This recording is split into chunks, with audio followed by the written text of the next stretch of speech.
Right. Hello and welcome, everybody. My name is Martha Alter Hines. And I have the amazing privilege and honor to be with Pam Gregory today. Thank Mm. you, Pam. Thank you, Martha. It's a joy to be with you. And I love the work you're doing. It's very special, very unique. Thank Oh. you. Well, I want to start out by saying some things that you're probably, in all of your humility,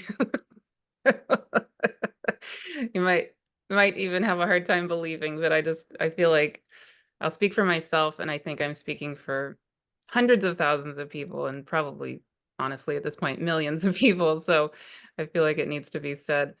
Um, so just speaking from my own experience, I think introducing you is not even necessary, but um, I will just say, in my own life, you have held this role that I don't think you're necessarily conscious of, that relates very much to the topic that we're going to be discussing today. And so, so as I've mentioned to you, I used to be a social worker. I used to work in a very, very intense job working with trauma and children and all of that. And 6 years ago, I had an experience where circle of 8 beings came to me and told me I was going to need to leave social work and start channeling and, launch into what it is I do now.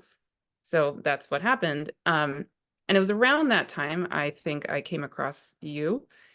And I mean, you've changed my life in so many ways without knowing it. but but the one thing that you consistently seem to have, the role you play for me, which I'm guessing is true for many, many people, is um, what I'm asked to do in my work now is it's this, the overarching theme is living the one light, right? It's holding space for us to come back into a remembering of ourselves as the light that we are, the earth that we are, the cosmos that we are, etc.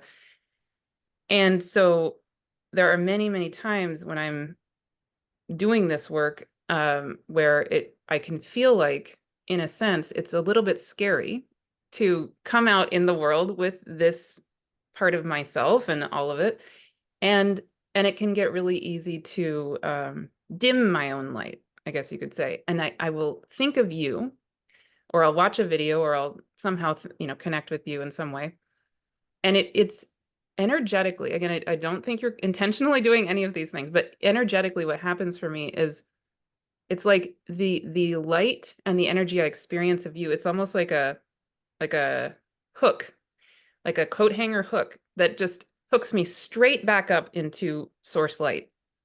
Boom. Immediately. That is a huge gift, Martha, and I'm not aware of it, but I'm truly, truly grateful.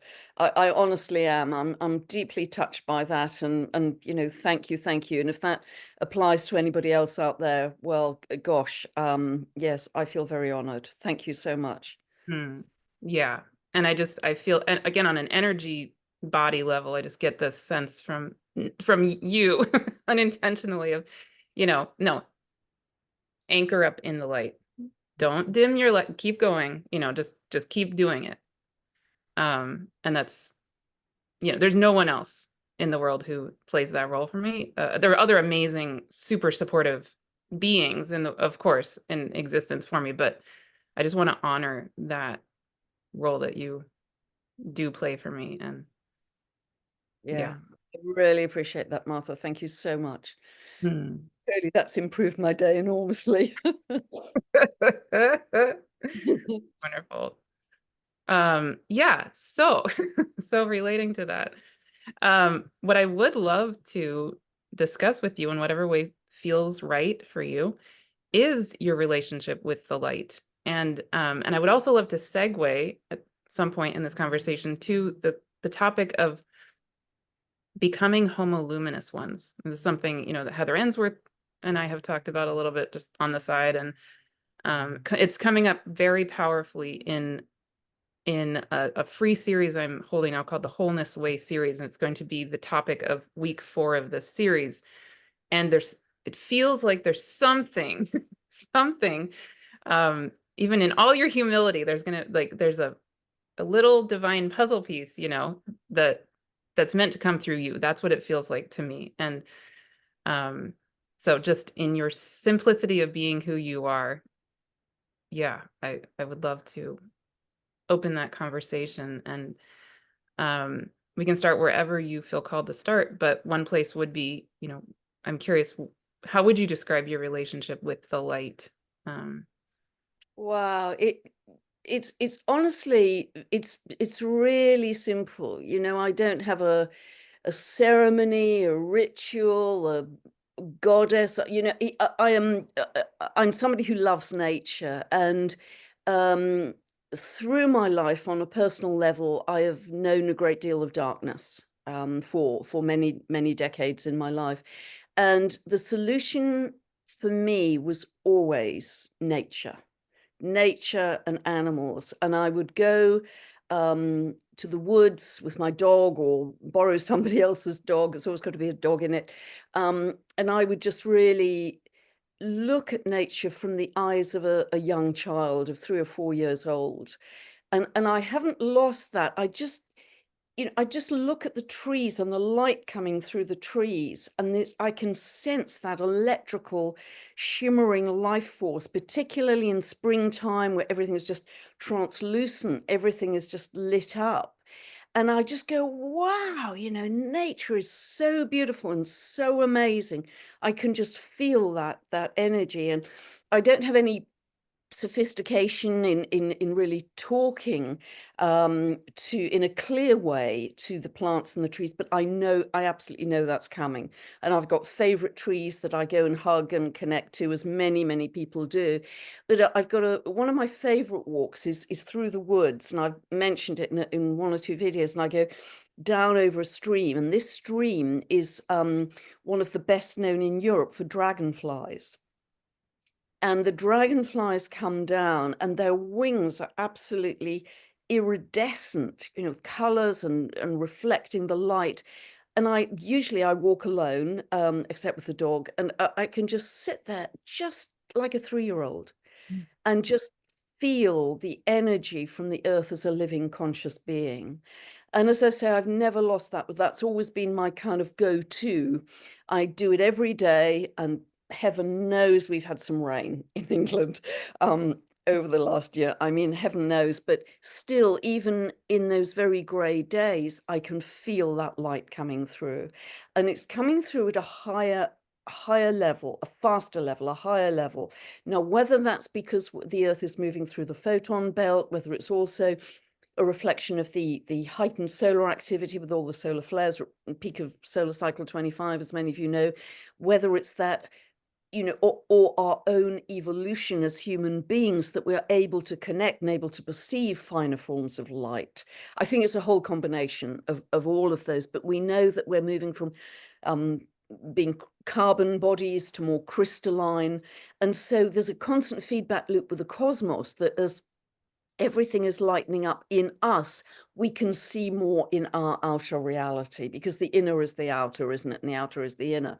And so I think it's a whole combination of that. But it feels fast, it feels speedy, it feels thrilling, it feels just full of love. Mm. It's full of a kind of radiant presence in a way that I almost start to lose vocabulary for. I haven't got the words, but there's a radiant presence, there's a sentience, there's a love in that light that feels incredibly powerful. And you know I did a video a few months ago called The Power of the Invisible, and it was all about the light. It was all because we know that everything is born from energy. Everything is, but we just haven't been very conscious of it. We just kind of blundered our way randomly through our days and created by default. But we're becoming more aware as we move towards more Aquarian energy, that everything is energy and frequency, and everything is created by that light. And it was interesting. I know you've talked to Dr. Jude Currivan recently, but she has talked about this. And in fact, I have a couple of friends who are very psychic, who can see that when we have clear intention and we're in love, we are literally creating this architecture of light in the plasma. We're creating it as the kind of architectural foundations of what we then go on to manifest. So it's all about the light, I think.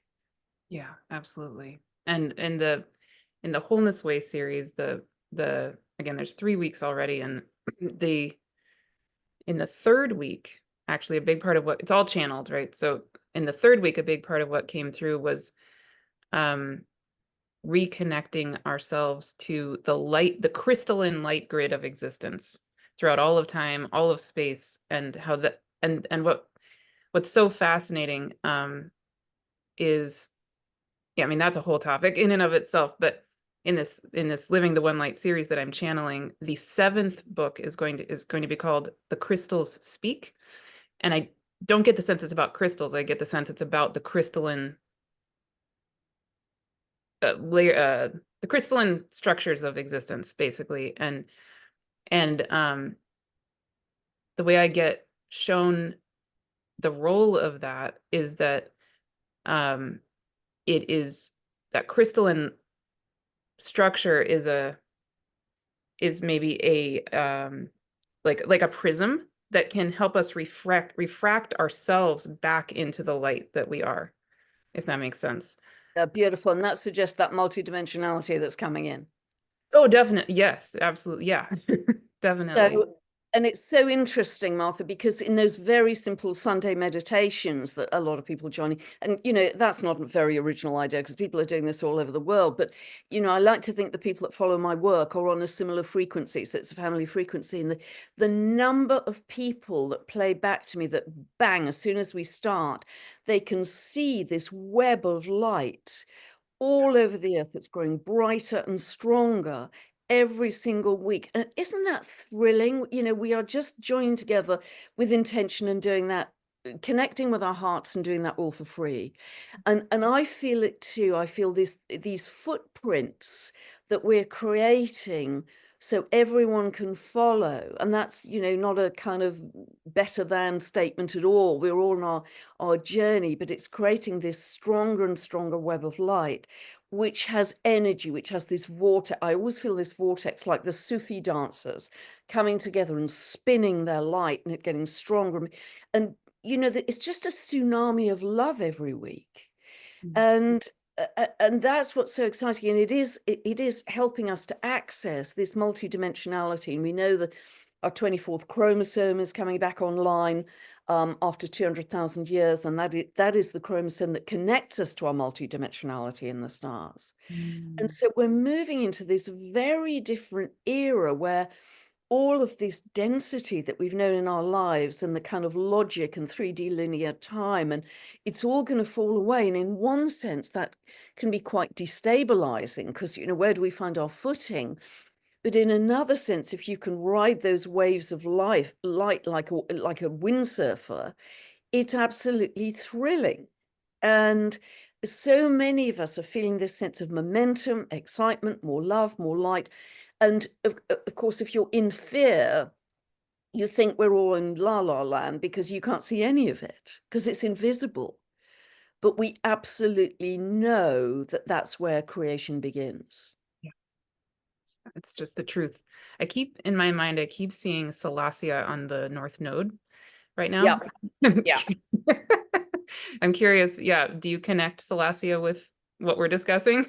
Yeah, absolutely. Absolutely. I mean, Kelly Hunter has done so much wonderful research on this, and she was talking initially. I was electrified when I first heard her talk about the dwarf planets. That's what got me started on this. And Yeah. she talked about Celestia as the reflection of the sunlight and the moonlight on the sea, and I started to think, gosh, I think that's about the photonic light, this very high frequency diamond light that we're going through. And because Celestia is also mermaid energy, I'm really connecting her back to ancient Lemuria and new Lemuria that's emerging. And of course, they were so connected to the light. I mean, they built light temples out of crystals, didn't they, at the top of mountains, because they knew the top of mountains, that's where the strongest energy vortex for healing would be. And it was just kind of wooden poles with a bit of canvas, but studded with crystals to refract the light. And that's where people went to get healed. So I think this whole I haven't got to the end of this rabbit hole yet, and maybe you have, Martha, and can help me out. But this connection with Salacia, the light, the reflected light, the photon belt, our upgrade into light equals love, the water, because the water is just condensed light that holds all the information, the connection back to ancient Lemuria, because we haven't lost all those memories, we still carry them with us in the water via the light. And that is birthing this new Lemuria that I think will emerge really as ancient but new land masses that will have that frequency, and they will be incredibly fertile. I mean, they've discovered one gigantic mountain range, as you know, off the coast of Chile, incredibly fertile with new sea creatures. This is Homer, this is Salacia, it's the dwarf planets blending together to give us this promise of a new life of light and love that we've never known before. Yeah, absolutely. Yeah, Kelly and I have had several conversations about Salacia, and also I think of Varda and Manwë, also specifically Varda, being on the Galactic Center, and all of she brings in another something. There's something there with her about the light coming through, and so much there. She placed the stars, didn't she? It said in the creation myth that she placed the stars in the sky and set them on their course. So again, we're back to the light, and of course the stars sort of ejaculate water all the time for us. So the water that we're receiving on the earth, some of it is 4.5 billion years old, or Dr. Jukaran said even older than the earth itself, and that all carries memory, and that water is condensed light. There's something in all of this that is that unique puzzle piece that if you discover what it is, Martha, if you can but there's something that's thrilling about this. I'm feeling called to bring in a piece that it definitely is at my edge of comfort in terms of sharing publicly, but I'm being told to, so I will. And I have shared about this a little bit with my community, but I'm really curious to get your thoughts. So in addition, when you're talking about the land masses in re-emerging, and the relationship with the crystalline realities and all of that, another component that has been coming through for me for many years now, and I've only just started telling people about it in the last year, is I have had a powerful set of experiences with here. I live in Santa Barbara, California, and it's paradise, literal paradise, and just incredible natural mountains and ocean and all of it. Okay, so long story short, several years ago we had a horrible forest fire. At that point, it was the worst forest fire of California, and it burned the side. I mean, huge swaths of land, but in this one area where I go quite often, it burned the whole mountainside there. And what was really interesting, though, after that burn happened, I started getting visited by these, what you could call inner mountain beings.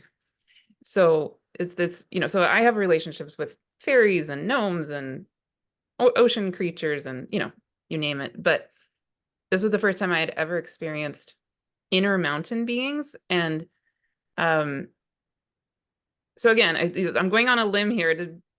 It sounds a little bit cuckoo, but it's my truth. So I'm just going to name it. So what would happen is, yeah, I figure it's not out there for you. So what would happen is these beings started taking me, in my mind, not actually literally, but taking me into their home in the mountain. And they have this whole entire world that is a crystalline light world. And so they started showing me all kinds of realities about that dimension. And I would say actually multiple dimensions inside the earth. that are these crystalline dimensions of the inner earth. And what they've been telling me for years is that they eventually need me. I think it's part of what's going to channel through when I channel the crystals speak. But they've been really insistent that I'm going to need to share their knowledge, essentially. So bottom line, what a lot of the spirit beings who I have relationship with keep saying is that we naturally as humans we usually are in constant communication, constant dialogue, constant community with these beings, because in a sense they are us, we are them, and they hold knowledge, ancient, powerful, needed knowledge that the earth needs now, the world needs now, the human world needs now. But they have been hiding because we didn't respect them. We, violated them and violated their trust. And so they've been waiting kind of on the edge, and now they're getting more and more loud, more and more insistent that it's time to start speaking publicly about it. And I know lots and lots of people also around the world have these kinds of experiences. But I don't know, does that spark anything for you? Is there anything that Yeah, comes I up? think it's I have absolutely no doubt that that exists, because so many people personally like you have actually told me about their experiences where they go into meditation, they go down and kind of underneath the mantle of the earth, and that's where they connect with these beings. And yeah, as you say, there's a whole world there, a whole world of knowledge, a thriving ecosystem, and very high intelligence, Yes. and ancient knowledge. So this again, I think, takes us to the dwarf planets, doesn't it? Yes. It partly takes us to Pluto. I think it partly takes us to Sedna, Mm. and but it's also the ancient knowledge of the dwarf planets, because all of the dwarf planets I've looked at so far have this deep, deep connection to the earth. Oh, And there's something profound about that. And I think that enough of us have to come together with honor and respect to hold that space. And clearly you've been specially selected for this, Martha, to hold that space, to allow that knowledge to come through. But absolutely, this is the time. In fact, somebody just arrived at my door a couple of weeks ago who I knew was coming. He wasn't just a stray person. And he came in, he said, hi, I'm Arcturian. And I said, that's perfectly normal in my world, come on in. And he talked about those experiences. So I think it's coming into our consciousness more and more. So it isn't just out there, it's also in the earth. We have so much to discover. So it's a sense of you needing to connect with other people who are starting to have these feelings and come together as a tribe yeah. in love and trust, and see what you can elicit. But if you set a clear intention that this is for the highest good of all, highest good of the earth, then that should come forwards. That's absolutely amazing. That's so wonderful. Yeah. Yeah. Well, and it's this tricky balance, of course, for me, I think for all of us um of holding the truth of it, and also doing it in a way that is grounded, stays very grounded, and also and is deeply honoring of these beings and honoring of ourselves and honoring of each other. That's so I was born on a full moon in Virgo, if that gives you a sense of, I mean, I've got the Pisces, but I've got very strong Virgo too. I have And no earth, so oh, okay. the days are quite hard, no practical skills at all. Well, you're perfect. You're anchored. It's beautiful, that Pisces Virgo Mm, opposite. mm. Well, yeah. Yeah. So I keep coming back to this needs to be shared, but it needs to be done in a deeply rooted way. We're beings of earth, we're Gaians, like Jude says, and in addition to beings of the cosmos, and the earth is part of the cosmos. So we don't want to just fly off to Never Never Land. We're here for a reason. Anyway, yeah. And of course, Virgo is very connected to the ancient wisdom of the earth, isn't it? The Mm. ancient keepers, all the natural plant medicines, etc. And there's something so ancient with that. Gosh, that's absolutely thrilling. And to some extent, you know, this was Tolkien's work, wasn't it? And his work about the creation myth and Silmarillion, etc. Are you feeling there's any particular dwarf planet, maybe Sedna, that's linking with that? I mean, Sedna is very much the seas, but nevertheless, it's very deep, isn't it? And creating a metamorphosis. So are there other dwarf planets that are resonating with you for this, Martha? Well, I keep thinking of the Lelea Kuhanua, that Oort cloud being that you and I have discussed a little bit through email. Yeah. So yeah, I mean, if you have any thoughts about that, I'd be really curious. But I absolutely, once I dropped into learning about that being and its relationship with Sedna and its relationship with Hawaii. I mean, it's named, it's a Hawaiian name and all of it.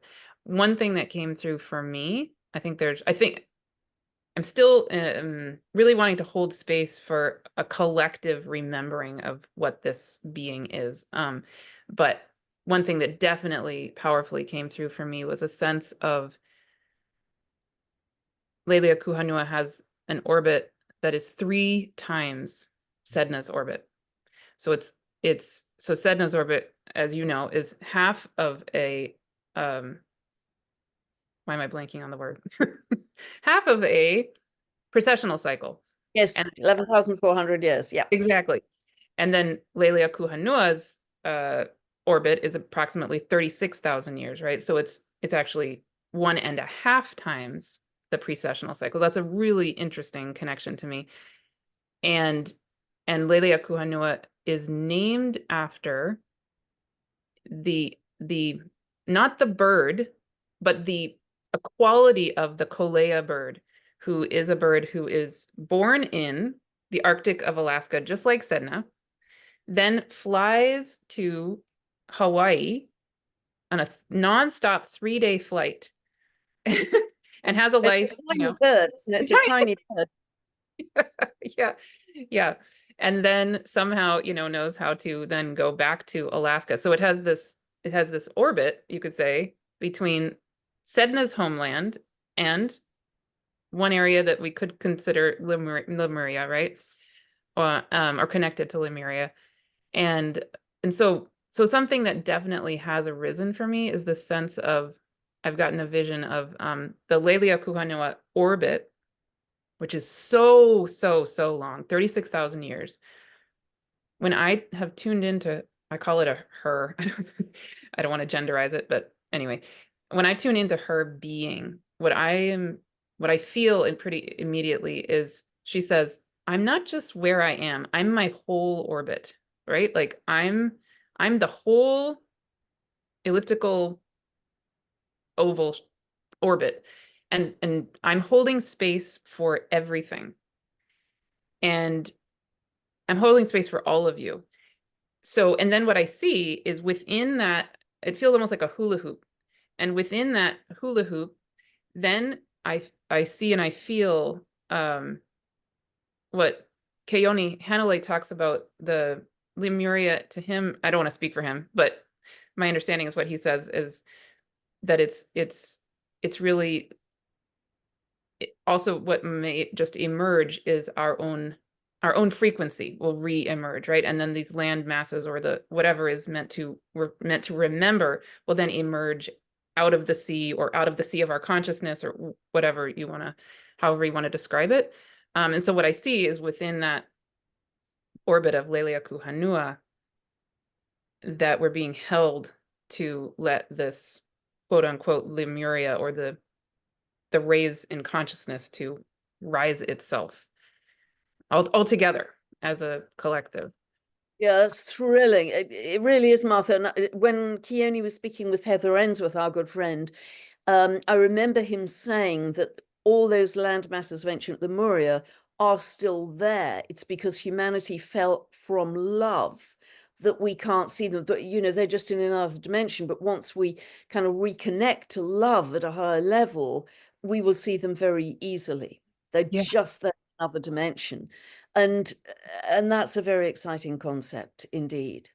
Yeah. And so, you know, you come back to love as always being the answer to these things. But that is fascinating about 1.5 processional cycles, because again, we have so many markers at this time of the end of the old world and the beginning of something that is very different, completely unique for humanity. Yeah. And what's so another piece that's so fascinating about the whole thing is that so Leleakuhanua has a 36,000-year orbit. Sedna has this 11,400-year orbit, and they both are going to be having their perihelion 2 years apart. So Incredible. there's and the balloons. Incredible.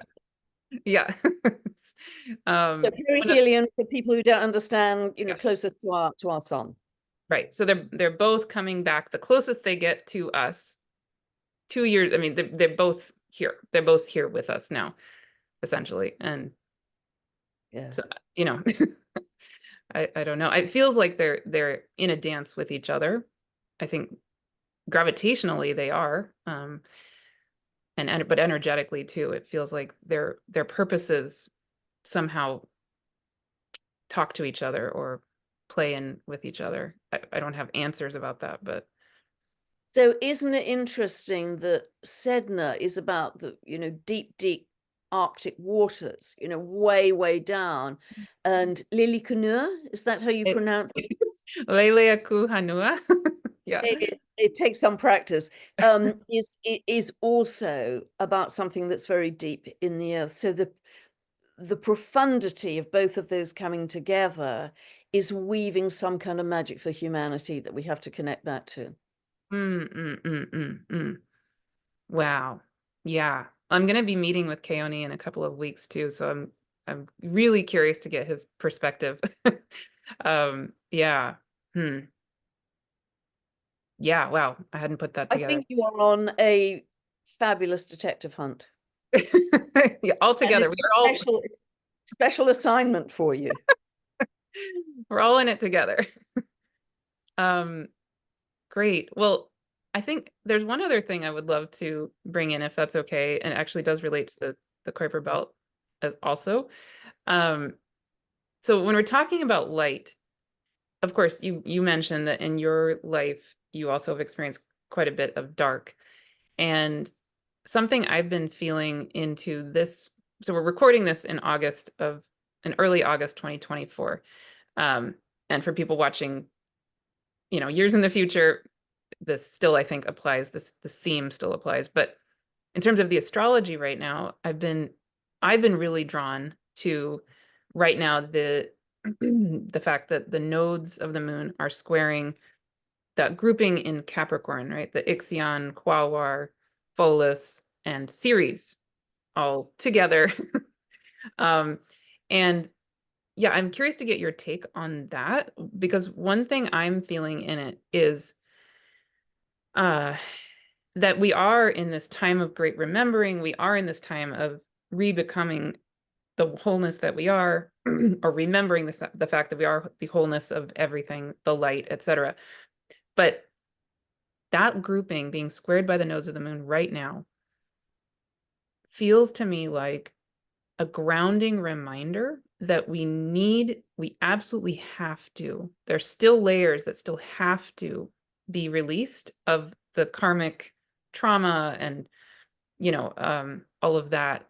And Heather Ensworth and I both have this background as therapists working with trauma. That was the thing I specialized in as a therapist, right? And so we know, I mean, we all know, whether or not we've been therapists, that when there's been trauma, it's our energy bodies and our physical bodies and our emotional bodies absolutely have to process these things, right? It can't just be a spiritual bypass and we're all of a sudden fine, because if we do that, it will come back around. Um and so yeah, so it's feeling to me like on the one hand we're being held so powerfully, so magically for all of this reemerging and remembering and all of it, and at the same time collectively and individually, personally, there's still, we need to honor and meet what it is we're processing in a conscious way. I don't know if you have any thoughts of any of Yes, that. I think I think that is absolutely vital. And I think that's going to be happening really from right now. If we look at the astrology for the rest of the year and into the early months of next year, that's when all of that individual and collective darkness is going to come into the light, and it has to be seen. It fully has to be seen. And that's starting to happen already. But it's very interesting, isn't it? The that configuration, because Ceres is, I think, at the moment, pretty much all going into late August, September. It's exactly to the degree squaring the nodal axis. And if we think of the myth of Ceres, you know, her daughter was captured, Persephone taken down to Hades, you know, underground in the dark for 6 months. Again, there's this underground aspect, and then she comes back up to the light again, you know, stronger, wiser. Yeah, so she's a very big part of us seeing the light individually and collectively. Oh, So, Pam. so, See there. so Mm. that's part of it too. And I love also the that Quawa Ixion combination, because they are both about really going your own way. You know, the highest expression of Ixion is going your own way in simple bliss and joy, going beyond the, you know, the mass culture, as it were, and finding your own way. And Kwawa is very much about joy, singing and dancing your way back into a higher frequency to then manifest. But what's fascinating as well, as part of that whole configuration, you know, that cardinal grand cross which is coming up at eclipse time, Maki becomes conjunct. I think it's at the solar eclipse, it becomes conjunct that eclipse exactly. Now, the whole myth of Maki, as we know, was about Easter Island being completely ravaged and decimated by the visiting sailors who brought disease and chopped down the trees and introduced rats all over the.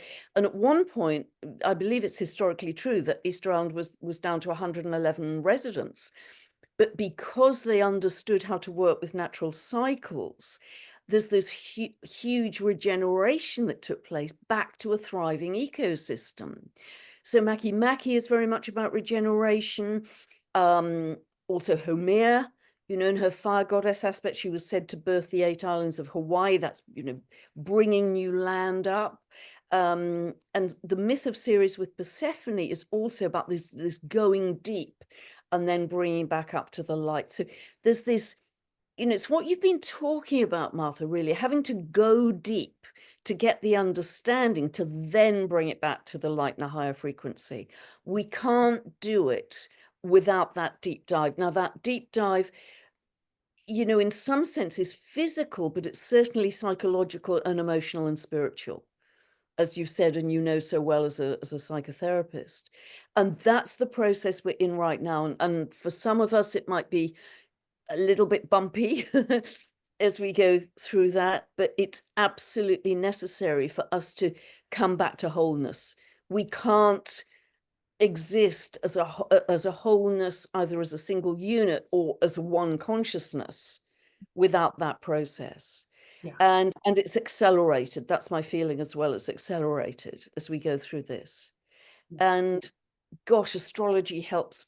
It's helped. I don't know who I'd be without astrology. Honestly, I don't know what my life would have been, but it helps you so much to navigate this, to have these archetypes of meaning, these pillars of meaning that you can kind of weave the tapestry of your life around to get some sense out of what may have seemed chaotic for you.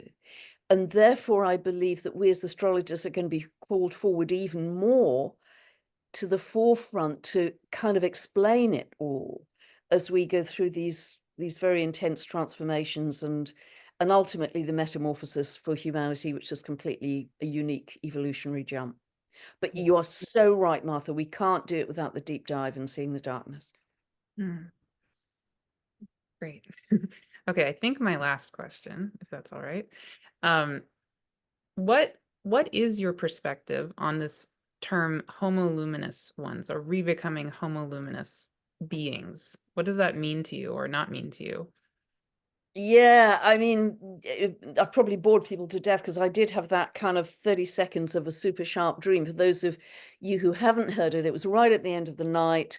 And in the dream, I walked into this empty room that was just full of pink and peach sparkly diamond light. And there was nothing in the room apart from a long mirror. And I walked up to the mirror and looked in the mirror, and I was just pure light.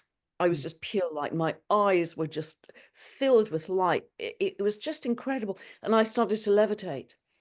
And Mm. then the alarm went off, and I said very rude words because I just wanted to stay in that vision. But that was a promise for everyone. And I think that is our future selves as humanity. In fact, because there's no time, is there? And it's the eternal now, that we are already the light body. We just have to, in this reality, through our meditation, our singing, our dancing, our contemplation, our being in nature, we have to find ways to access what is already us at a higher dimension. That's already there. There is no past, no future. And what that does to astrology, heaven knows. I'll just retire. But it's right there, right now. Yeah, beautiful. Well, last night I channeled the first, so in this Wholeness Way series, there, so far 3 weeks, and now I'm going to be doing this fourth week on this theme of remembering ourselves as Homo Luminous beings. And so in each of the weeks, there's an initial channeled guided experience, and then there are 5 daily reminders that kind of build on that. So last night I channeled the initial video for that Homo Luminous week.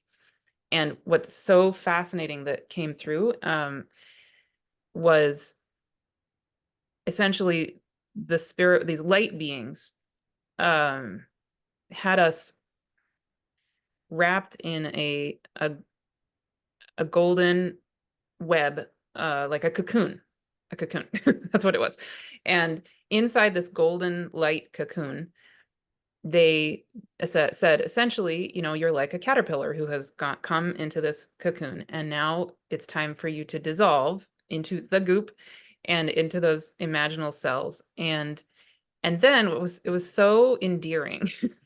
Then they had these little light beings, almost like little gnomes, but light beings, who came over to our own individual cocoon of light. And they were, once we had dissolved fully in this cocoon, their job, the job of these little light beings, is to just very gently just take out any pieces of, karma or trauma or whatever that's no longer serving, right? That we're still the cells of that caterpillar, us, as you could say, 3D us, or more carbon us, whatever words you want to put to it. But then we are now dissolving into the imaginal cells of what we're turning into, what we're becoming, right? But there's this process right now, it feels like, of just very gently and carefully, one at a time, taking these little cells out that aren't needed, or not even cells. It's more like energies that just don't serve anymore. It's fine that they were there. They served a purpose, and they just don't anymore. So yeah, it was very sweet. Very cute, actually, these beings. And then I don't know yet what's coming through in the following daily reminders for that week, but it was really interesting that was the metaphor, or that was the visual that was given. And That's yeah. that's so beautiful. I mentioned in one of my videos, and I wish I could remember his name. I mentioned his name in the video. Michael, someone was talking in his video about the caterpillar cells and the butterfly cells, and they are actually separate. Do you remember that? Oh, And keep going.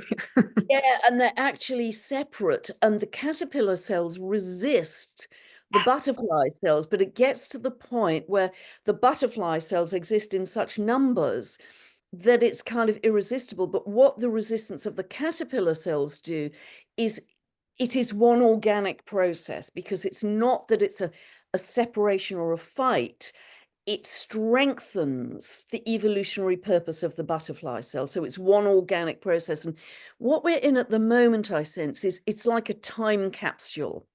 It's like a time capsule that you have in acorns and in caterpillars, that there comes a moment where that metamorphosis happens, and it's unstoppable. Oak trees never go back to be acorns. Butterflies never go back to be caterpillars. And we are in that evolutionary impulse right now because divine intelligence has timed it, that this is the time that's meant to happen. And I think we're in the chrysalis, we're in the mush of it all, but we're going to fly. It's that beautiful poem, come to the edge. No, we're afraid, no, come to the edge. No, we'll fall. Come to the edge, he said, and he pushed them and they flew. And I always get goosebumps with that. And that's where we are at as emerging butterflies, because our future existence is going to be unimaginable compared to that of a caterpillar. I mean, a caterpillar can move how many inches in a day? Versus, and if you said to a caterpillar one day you're going to be able to fly from plant to plant and have all these colors and flowers and go wherever you like and have all this freedom, and the caterpillar would say, don't be silly, I can barely move 3 inches in a day.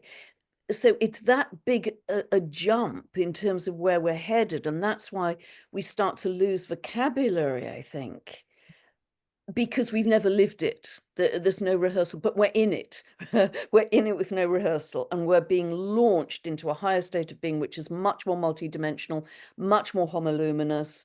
And people like you with your work and your very fine perception, your beautiful fine perception, Martha, really leading the way in this as we kind of blunder through to get to where we start flying, and that's very close indeed. I think that's starting to happen right now. Yeah, I agree. Amazing. Thank you so much, Pam. Is there anything else you feel called to add, or? No, I just think what's most important, and I bang on about that, what's most important is your state of being. That is your absolutely top priority, because everything cascades from that. And if you can stay in a state of peace and love, you actually infect others with that energy. Unknowingly. And this really comes from the work with water, Veda's beautiful work with water, Victor Schallberger, that when you are in proximity with a lower state of water, you upgrade that lower state to something more structured, more beautiful, more natural looking. I mean, Veda's doing some beautiful work with this. So if we can stay in that very positive state of love and joy and peace and compassion, gratitude, we are automatically, we don't have to work at it, we are automatically infecting other people with that higher state of being. Yeah. It's an automatic, and we can infect lots of people, and I think we can probably just do it online, because it's to do with intention as well. Simply setting the intention will do that. In fact, Veda's just posted something on Facebook this morning, which was intriguing, how just setting the intention will change the state of the water, tap water, municipal, grotty water. So we are at the brink of understanding what powerhouses of creation we are, for free, sitting at home alone, just by keeping that higher state of being. We are infecting the world with that higher state of being. And so it's lighting the touch paper for love. It's something I think that we just haven't fully grasped yet. And something came through me years ago about, the light is the game changer and love is the checkmate. Oh. And I think that's absolutely where we are right now. The light is the game changer and love is the checkmate. Amazing. And that's yeah, I'll just add one thing, which is, so again, with this Wholeness Way series, the spirit world is similar. It's very similar to what you're saying. I was discussing this with Jude also. What they're saying is that they're so adamant and almost crying, you know. They've made this whole series again for free because they're saying the one thing we need you to do, the one thing is to remember yourself as wholeness. Because if you're trying to operate sort of like a car with its wheels misaligned, right? And we're here as beings on the planet right now. Like anybody listening to this, almost guaranteed, is a being who's here to help in some way. And each in our own unique ways. And nothing is too small and nothing is too big, you know, all of that, right? But our intention is to help. Our sole purpose is to help. And if we're trying to operate from this, still from the illusion of separation on an energy body structure level, it's again similar to like a car with its wheels out of alignment, and we're trying to move so we can help, but we're wobbly and it's going to be very hard to move.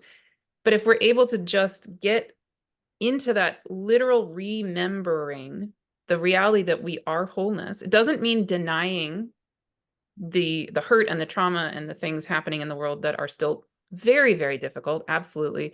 But if we're just we can get our tires aligned literally, then how much more efficient and smooth can we be, you know, as we move to do the help that we're here to do. So it seems like it's basically the same thing that you're saying. And that's, you know, if we work on our inner state, that's one thing to focus on that's simple, that every single person can do for free. Yeah. One single thing. And all it takes is that focus, as Paul Levy, who I love his writing, said, you know, our focus is the superpower. So it isn't that we have to fix a million problems, because heaven knows the world's in a mess out there. Yeah. But that's not what's going to help us. It's going to scatter our power. Come back to that inner state, and that's what helps us jump to those higher levels of being. Yeah, exactly. And get really clear on what is mine to do and what is not mine to do, because 99.999% of those things out there are not mine, you know, are specific to do. Even though we would love to help everything. But right, just that is so simple and exactly spot on. Yeah. But I think, Martha, that I know your work is doing this, and I've said this many times for my work. If we can get people, and you know, heavens, I have no particular skill at this, but if in some simple way we can help to raise the consciousness to a level where these horrors are absolutely unthinkable. Yes. It's unthinkable to hurt another living being. You know, I grieve if a tree falls over. You know, I really feel grief or is chopped down, or let alone animals, let alone people and children. And, you know, there's this real feeling of grief. So if we were all at that state of being where any injury was absolutely unimaginable, then we solve a whole bunch of problems much more quickly. Exactly. And I think even on the tiniest levels, when we're in that state of being, in that wholeness that we are, in that light, in all of what you're describing, then even our interactions with people closest to us are going to revolutionize, right? And we know that has this humongous ripple effect through everything. Yep. Yep. Yeah. You change and everything around you changes, all the dynamics of your relationship, your whole reality. Absolutely. Wonderful. Well, thank you again, Pam. So much. And I've loved it. yeah, I just speaking again for myself, but speaking again for I think millions of people at this point, you know, I know you're humble. I know you're incredibly humble, which is one of the reasons I love you and appreciate you so much. And so, but in addition, you know, you really, really are in my world, a keeper of the light. And yeah, I just can't thank you enough. So Bless you, Martha. That lands with me very deeply and lovingly. Thank you so much. I've loved this conversation. We've gone over the speed bumps a few times and it's been great fun, and just sending love to everybody out there. And thank you so much for listening.